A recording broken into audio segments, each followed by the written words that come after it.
Okey, saya banyak dapat pertanyaan daripada mereka yang bekerja.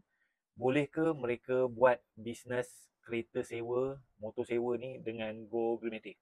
Okey, kali ni saya nak tunjuk satu contoh macam mana tim Go Greenmatic dia masih bekerja dekat hospital dan dia pun tak ada kereta sewa. Dia buat bisnes ni secara part time saja. So, dalam masa 12 bulan, beliau dapat menjana pendapatan sewa sebanyak RM170,409 dan dapat komisen RM45,028. Okey, tengok video ni sampai habis supaya anda faham bagaimana beliau buat benda ni.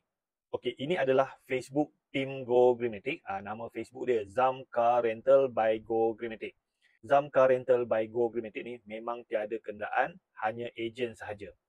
Okey, Zam Car Rental by Go Greenmatic ni dia sertai Go Greenmatic pada 30 September 2024. Tiada kenderaan sendiri, bekerja sebagai pegawai khidmat pelanggan di hospital swasta di Selangor. Okey, ini adalah rekod sewaan dan komisen beliau pada tahun 2025. Okey, Januari dia punya sewaan dia 3,530, komisen dia 810. Februari sewaan dia 17,470, komisen dia 3,710. Mac sewaan dia 9,020, komisen dia 3,606. April sewaan dia 10,080, komisen dia 3,230. Mei sewaan dia 11,870, komisen dia 3,242. Jun sewaan dia 17,040, komisen dia 5,108. Julai sewaan dia 3,550, komisen dia 1,100. Ogos sewaan dia 8,090, komisen dia 2,360. September sewaan dia 16,070, komisen dia 3,618. Oktober sewaan dia 22,600, komisen dia 5,705. November sewaan dia 30,470, komisen dia 6,060. Disember sewaan dia 20,610, komisen dia 6,840. So daripada Januari sampai Disember 2025, jumlah sewaan dia 170,400 dan komisen dia RM45,028. Okey, macam mana Zam Car Rental by Go Greenmatic ni, tanpa dia ada kereta sewa, dia boleh menjana pendapatan sewa sebanyak RM170,400 dan dapat komisen RM45,028 dalam masa 12 bulan. Okey, Zam Car Rental by Go Greenmatic ni, dia berdaftar menjadi rakan niaga Go Greenmatic.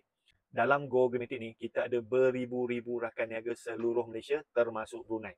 Zam Car Rental by Go Greenmatic ni, dia tak perlu ada kereta pun. Dia hanya fokus buat pemasaran di Facebook, dekat TikTok apa semua. So kalau dia ada pelanggan, dia tanyalah pelanggan nak sewa kereta apa semua. Dia dapat je butiran tempahan tu, dia tanya dekat dalam grup Go Greenmatic. So rakan niaga Go Greenmatic yang ada kereta akan support Zam Car Rental by Go Greenmatic. Alright? So nanti rakan niaga Go Greenmatic yang ada kereta, dia akan mesej dekat Zam, okey dia ada kereta, dia akan bagi gambar kereta, harga sewa berapa, harga ejen berapa, deposit berapa dan cas penghantaran berapa. Okey, so Zam ni nanti dia akan maklumkan dekat dia punya pelanggan, okey ni gambar kereta, harga sewa berapa, deposit berapa dan cas penghantaran berapa. Kalau pelanggan Zam ni setuju, pelanggan Zam ni akan bayar kepada Zam Car Rental by Go Greenmatic ni dan Zam Car Rental by Go Greenmatic ni dia terus ambil komisen. And then baki tu dia akan bayar kepada rakan niaga Go Greenmatic yang ada kereta. So rakan niaga Go Greenmatic yang ada kereta ni dia akan hantar kereta dan ambil balik kereta lah. Itu dia punya proses. So untuk buat bisnes kereta sewa dengan Go Greenmatic ni, sebenarnya you tak perlu ada kereta pun. You boleh jadi ejen. Alright, untuk sertai Go Greenmatic, kita kenakan yuran keahlian RM300 setahun. Kita bagi group support, kita bagi training, kita bagi sistem laman web, template dokumen sewa, bahan-bahan pemasaran, sistem untuk tapis pelanggan. Dan kalau you dah ada banyak pelanggan, you tak cukup kereta, Go Greenmatic pun boleh bagi kereta ataupun motor dalam bentuk pajakan. Okey, untuk join Go Greenmatic ni tak kisah.